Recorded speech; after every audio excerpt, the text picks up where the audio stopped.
Assalamualaikum warahmatullahi wabarakatuh. Pada hari ini kami, yaitu saya Rizky Bangsa dan teman saya Lamhot Triputra Panjaitan, akan mempresentasikan perkembangan kejahatan teknologi informasi atau cybercrime dan antisipasinya dengan penal policy. Nah, di sini pendahuluan selanjutnya. Perkembangan masyarakat era ini itu merupakan industrialisasi serta ditopang perkembangan teknologi telekomunikasi.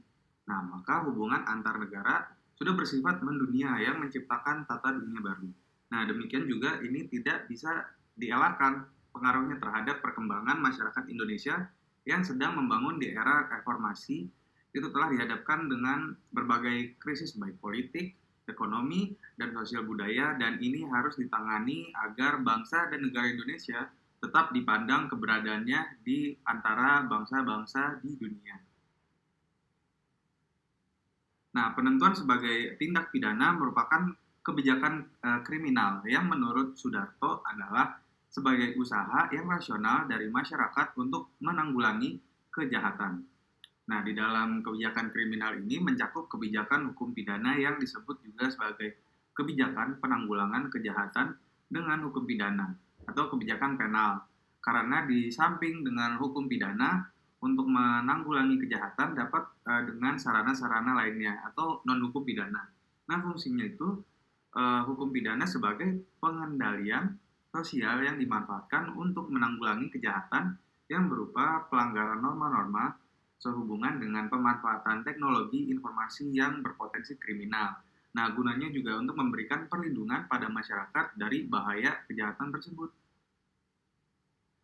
Nah, di sini keberhasilan pembangunan itu keberhasilan pembangunan nasional memerlukan persyaratan ketahanan nasional yang ditopang dengan memberdayakan masyarakat. Nah, ini merupakan suatu keadaan terelaknya gangguan-gangguan dan ancaman-ancaman diantaranya yang berupa kejahatan. Selanjutnya ini itu korban-korban dari cybercrime itu tidak lagi bersifat individual, nah melainkan sudah bersifat kompleks. Ini menyerang kelompok masyarakat juga atau negara dan kemungkinan korban tidak segera menyadari bahwa kalau korban-korban tersebut itu telah dirugikan. Nah, ini berdasarkan uraian yang dari latar belakang masalah oleh kami, itu kami bisa rumuskan bahwa permasalahan itu sebagai berikut ini. Yang pertama, bagaimana inventarisasi berbagai peraturan perundang-undangan yang berhubungan dengan pengaturan kejahatan di bidang teknologi informasi. Yang kedua, bagaimanakah identifikasi penyesuaian hukum nasional di bidang teknologi informasi, khususnya yang terkait kejahatan di bidang teknologi informasi dengan perkembangan globalisasi. Yang ketiga, bagaimana deskripsi perbuatan yang dilarang sebagai tindak pidana dirumuskan secara baik dalam Undang-Undang Nomor 11 Tahun 2008 tentang Informasi dan Transaksi Elektronik. Nah, yang terakhir itu yang keempat, bagaimanakah kajian perumusan sanksi pidana yang diancamkan dalam tindak pidana menurut ketentuan Undang-Undang Nomor 11 Tahun 2008 tentang Informasi dan Transaksi Elektronik. Nah, di sini kami akan memberikan berita tentang kejahatan siber yang ada di masa pandemi ini. Selain pemirsa, cybercrime atau kejahatan siber menjadi salah satu jenis kejahatan yang mengalami peningkatan cukup tinggi. Masyarakat pun harus mewaspadai kejahatan siber yang kian marak terjadi. Cybercrime menjadi salah satu jenis kejahatan yang mengalami peningkatan cukup tinggi. Modusnya juga kian beragam, seperti oknum yang meminta sumbangan dengan mengatasnamakan korban pandemi, pencurian data, dan pembobolan rekening. Hal ini merupakan yang harus diwaspadai secara bersama mengingat tindak kejahatan ini semakin masif dilakukan di tengah masyarakat. Kejahatan cyber merupakan segala aktivitas ilegal yang digunakan oleh pelaku kejahatan dengan menggunakan teknologi sistem informasi jaringan komputer, secara langsung menyerang teknologi sistem informasi dari korban.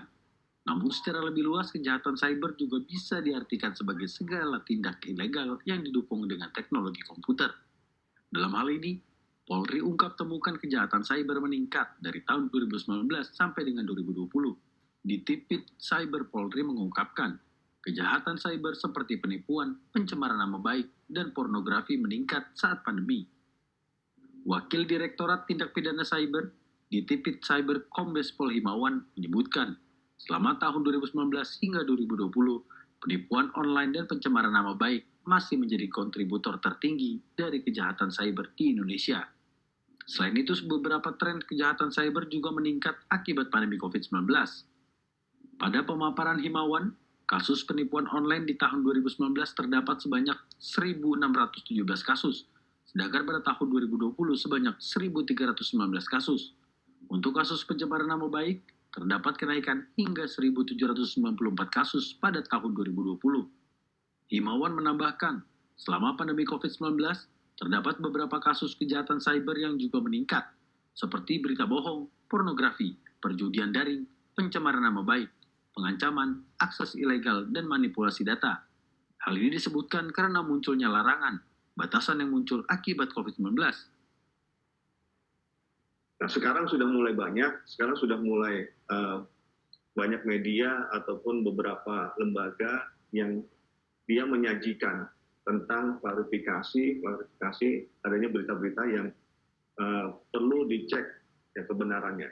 Ini juga membantu kita sebagai aparat kepolisian untuk bisa memudahkan pengecekan, memudahkan apakah berita ini berita yang benar atau berita-berita yang tidak benar yang tidak bisa dipertanggungjawabkan. Nah, ini juga menjadi salah satu tujuan kami dalam bekerja sama untuk bisa memberikan edukasi kepada masyarakat dalam hal mengklarifikasi, dalam hal menyajikan hal-hal yang fakta, yang benar dari media sosial yang diviralkan oleh orang tertentu. Yang menjadi faktor meningkatnya kejahatan cyber di masa pandemi, masyarakat lebih sering menggunakan media sosial. Mulai dari penggunaan media sosial yang tidak bijak hingga perubahan pola hidup masyarakat di Indonesia. Pada masa pandemi COVID-19 yang cenderung lebih banyak mengandalkan internet, ternyata turut berimbas pada kenaikan jumlah upaya serangan cyber. Hal ini dikarenakan pemakaian internet dan transaksi online semakin banyak, dan pelaku kejahatan cyber pun makin gencar melancarkan aksinya. Ya, pemirsa, kini saatnya kita simak kondisi lalu lintas.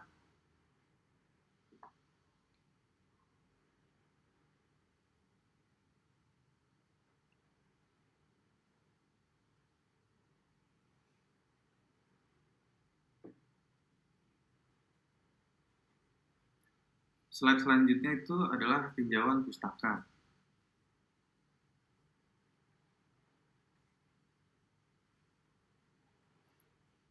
Nah, di tinjauan pustaka ini yang kita ambil itu dari pembangunan hukum pidana, yaitu penggunaan hukum pidana untuk menanggulangan kejahatan perlu memperhatikan fungsi hukum pidana yang subsidiar, yaitu hukum pidana baru digunakan apabila upaya-upaya lainnya diperkirakan kurang memberi hasil yang memuaskan atau kurang sesuai.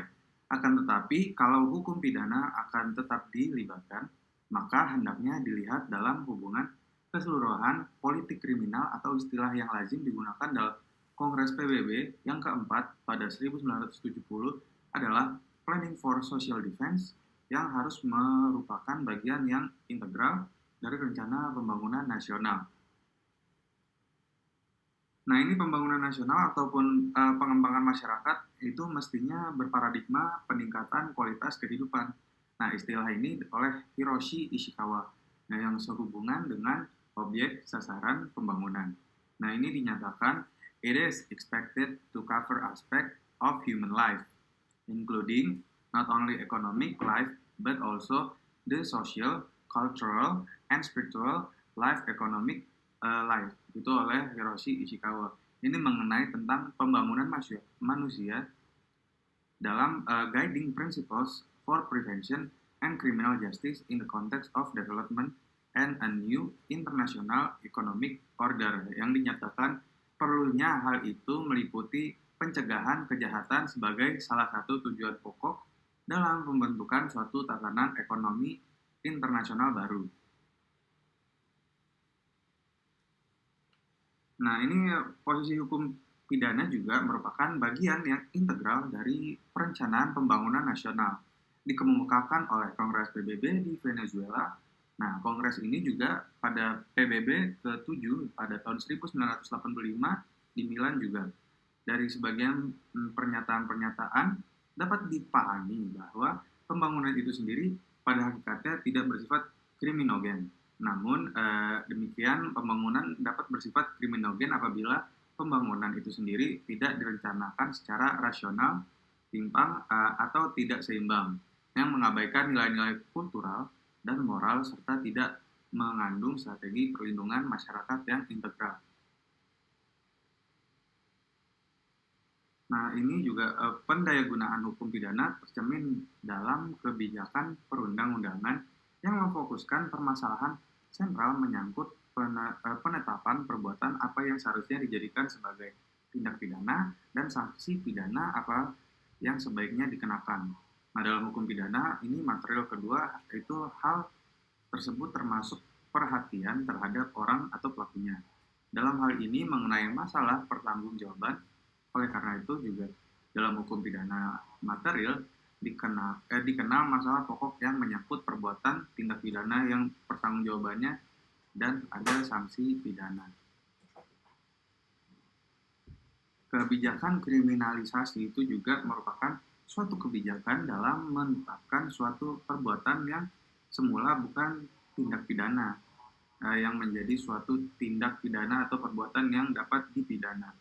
Jadi pada hakikatnya kebijakan kriminalisasi merupakan bagian dari kebijakan kriminal atau criminal policy dengan menggunakan sarana hukum pidana atau penal.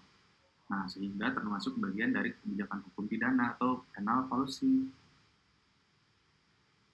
Tindak pidana ini juga di bidang teknologi informasi dikenal pula kejahatan siber atau dunia maya. Hubungannya dengan penanggulangan kejahatan workshop mengenai computer-related crime yang diselenggarakan dalam Kongres PBB yang ke-10 pada April tahun 2000 menyatakan bahwa negara-negara anggota harus berusaha melakukan harmonisasi ketentuan yang berhubungan dengan kriminalisasi, pembuktian, dan prosedur. Ini atau bisa dalam bahasa Inggrisnya State should see harmonization of the relevant provision on criminalization, evidence, and procedure. Nah, ini metode penelitian yang kita gunakan. Nah, jenisnya itu yang kita gunakan ya adalah dan data juga itu yuridis normatif. Dalam pengambilan sampel itu bahan-bahan pustaka yang terutama yang terkait dengan tentang peraturan informasi dan transaksi elektronik.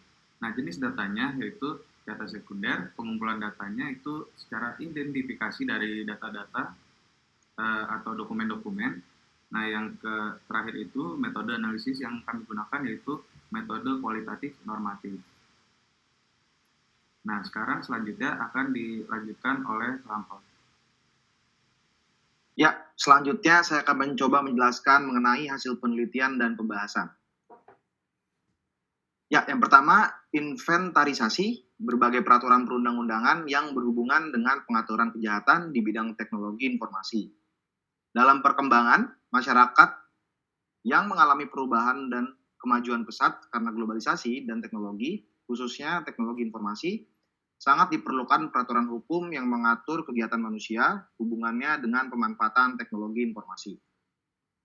Undang-Undang Nomor 11 Tahun 2008 tentang Informasi dan Transaksi Elektronik (UU ITE) menjadi strategis untuk membangun hukum teknologi informasi yang memberikan aturan-aturan mengenai pemanfaatan teknologi informasi dan kemungkinan pelanggarannya. Perkembangan dan kemajuan teknologi informasi yang demikian pesat telah menyebabkan perubahan kegiatan kehidupan manusia dalam berbagai bidang yang secara langsung telah mempengaruhi lahirnya bentuk-bentuk perbuatan hukum yang baru. Penggunaan dan pemanfaatan teknologi informasi harus terus dikembangkan untuk menjaga, memelihara, dan memperkuat Undang-Undang Persatuan dan Kesatuan Nasional berdasarkan peraturan perundang-undangan demi kepentingan nasional.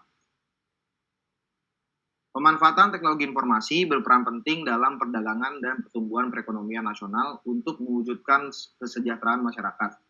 Pemerintah perlu mendukung pengembangan teknologi informasi melalui infrastruktur hukum dan pengaturannya sehingga pemanfaatan teknologi informasi dilakukan secara sama untuk mencegah penyalahgunaannya dengan memperhatikan nilai-nilai agama, sosial budaya, masyarakat Indonesia.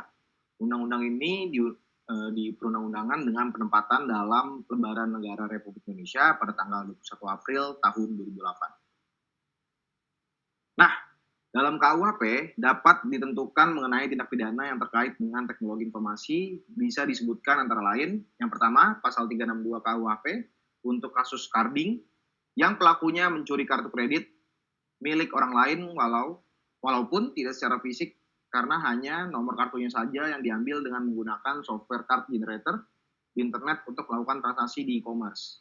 Lalu yang kedua pasal 378 KUHP untuk penipuan dengan seolah-olah menawarkan dan menjual suatu produk atau barang dengan memasang iklan di salah satu website sehingga orang tertarik untuk membeli lalu mengirimkan uang kepada pemasang iklan tersebut. Yang ketiga, pasal 335 KUHP dapat dikenakan untuk kasus pengancaman dan pemerasan yang dilakukan melalui email. Yang keempat, pasal 331 KUHP dapat dikenakan untuk kasus pencemaran nama baik dengan menggunakan media internet. Modusnya adalah pelaku menyebarkan email kepada teman-teman korban tentang suatu cerita yang tidak benar atau mengirimkan email secara berantai melalui mailing list tentang berita yang tidak benar. Yang kelima, pasal 303 KUHP dapat dikenakan untuk menjerat permainan judi yang dilakukan secara online di internet penyelenggara dari Indonesia. Yang keenam, pasal 282 KUHP dapat dikenakan untuk penyebaran pornografi maupun website porno yang banyak beredar dan mudah diakses di internet. Yang ketujuh, pasal 282 dan 311 KUHP dapat dikenakan untuk penyebaran foto dan film pribadi seseorang yang vulgar di internet. Nah, Undang-Undang Nomor 36 Tahun 1999 tentang telekomunikasi memberikan definisi telekomunikasi ialah setiap pemancaran, pengiriman, dan atau penerimaan dari setiap informasi dalam bentuk tanda-tanda, isyarat, tulisan, gambar, suara, dan bunyi melalui sistem kawat, optik, radio, atau sistem elektromagnetik lainnya. Perangkat telekomunikasi ialah setiap alat-alat perlengkapan yang digunakan dalam bertelekomunikasi. Jaringan telekomunikasi ialah rangkaian perangkat telekomunikasi dan kelengkapannya yang digunakan dalam bertelekomunikasi. Alasan dikeluarkannya Undang-Undang Telekomunikasi bahwa penyelenggaraan telekomunikasi nasional menjadi bagian yang tidak dipisahkan dari sistem perdagangan global, pengaruh globalisasi dan perkembangan teknologi komunikasi yang sangat pesat telah mengakibatkan perubahan yang mendasar dalam penyelenggaraan dan cara pandang terhadap telekomunikasi itu sendiri. Ini bisa dihubungkan dengan teknologi informasi. Nah, ketentuan perumusan mengenai tindak pidana teknologi informasi dalam Undang-Undang Telekomunikasi sebagai berikut, yaitu pasal 21, penyelenggara telekomunikasi dilarang melakukan kegiatan usaha penyelenggaraan telekomunikasi yang bertentangan dengan kepentingan umum, kesusilaan, keamanan, atau ketertiban umum. Pasal 21 ini tidak mengatur terhadap kejahatan dan tidak diatur dalam ketentuan pidana. Ketentuan terhadap pasal 21 berarti hanya merupakan pelanggaran yang berdasarkan ketentuan bab 6, pasal 46, sanksinya berupa pencabutan izin. Akibat ringannya, sanksi hukum tersebut pornografi dan tindakan penghasutan melalui media telekomunikasi sering terjadi dan dilakukan oleh penyelenggara telekomunikasi. Selanjutnya ada pasal 50 junto pasal 22. Barang siapa yang melanggar ketentuan sebagaimana dimaksud dalam pasal 22 dipidana dengan pidana penjara paling lama 6 tahun dan atau denda paling banyak 600 juta. Selanjutnya pasal 55 junto pasal 38. Barang siapa yang melanggar ketentuan sebagaimana dimaksud dalam pasal 38 dipidana dengan pidana penjara paling lama 6 tahun dan atau denda paling banyak 600 juta. Pasal 55 mengkriminalisasi perbuatan yang dapat menimbulkan gangguan fisik elektromagnetik terhadap penyelenggara telekomunikasi. Pasal 55 junto pasal 38 berkaitan dengan kerahasiaan, integritas, dan keberadaan data dan sistem telekomunikasi. Namun pasal ini tidak secara tegas menyebutkan untuk kegiatan di dunia maya atau internet. Lalu kesimpulannya, yang pertama, Undang-Undang Nomor 11 Tahun 2008 tentang Informasi dan Transaksi Elektronik sebagai bagian dari tata hukum Indonesia bersamaan dengan perundang-undangan lainnya, sehubungan dengan teknologi informasi, beberapa perundang-undangan dapat dipahami sebagai upaya pengaturan teknologi informasi, khususnya sebagai tindak pidana, sebagaimana dalam KUHP, Undang-Undang Telekomunikasi, Undang-Undang Hak Cipta, dan Paten. Lalu kesimpulan yang kedua, penyesuaian Undang-Undang Nomor 11 Tahun 2008 tentang Informasi dan Transaksi Elektronika dengan pengaturan global dan pengkajian perbandingan merupakan tuntutan yang harus dipenuhi dalam rangka harmoni peraturan khususnya mengenai cybercrime. Lalu kesimpulan ketiga, perbuatan yang dilarang sebagai tindakan pidana dalam Undang-Undang Nomor 11 Tahun 2008 tentang informasi dan transaksi elektronik belum dirumuskan secara baik yang ditunjukkan pada bab tentang ketentuan pidana yang menunjuk lagi pasal-pasal lain. Rumusannya masih bersifat abstrak dan teknis yang kemungkinan berdampak sulitan pembuktian nantinya dan baiknya merupakan pengembangan tindak pidana pada undang-undang yang lain, khususnya dari KUHP yang mengaitkan atau mengontekskan dengan perkembangan teknologi informasi sebagai alat atau instrumen dalam melakukan kejahatan. Kesimpulan yang keempat, perumusan sanksi pidana yang diancamkan dalam tindak pidana menurut ketentuan Undang-Undang Nomor 11 Tahun 2008 tentang informasi dan transaksi elektronik tetap sebagaimana jenis-jenis sanksi pidana yang ditentukan dalam KUHP yang diancamkan pada Undang-Undang ITE. Jenisnya adalah tindak pidana penjara dan tindak pidana denda. Tidak dirumuskan ancaman sanksi pidana tambahan. Jadi sistem pidana yang dipakai tidak ada inovasi jenis sanksi pidana yang khas untuk tindak pidana di bidang informasi dan transaksi elektronik ini. Perumusan sanksinya alternatif kumulatif. Lalu saran yang bisa kelompok kami berikan, yang pertama, negara-negara anggota dihimbau untuk meningkatkan kegiatan internasional dalam penanggulangan cybercrime, serta harmonisasi ketentuan-ketentuan yang berhubungan dengan kriminalisasi, pembuktian, dan prosedur harmonisasi kebijakan penal di berbagai negara. Saran yang kedua, sehubungan dengan karakteristik cyberworld yang menembus batas dan berpotensi melibatkan yurisdiksi negara-negara, maka perlu dipertimbangkan untuk mengadopsi kebijakan-kebijakan untuk perlindungan korban yang menjerat pelaku yang berada di luar jangkauan yurisdiksi nasional, yakni dapat dengan mengakulturasikan cybercrime ke dalam perjanjian ekstradisi. Sekian yang bisa kelompok kami sampaikan, kurang lebih mohon maaf. Terima kasih.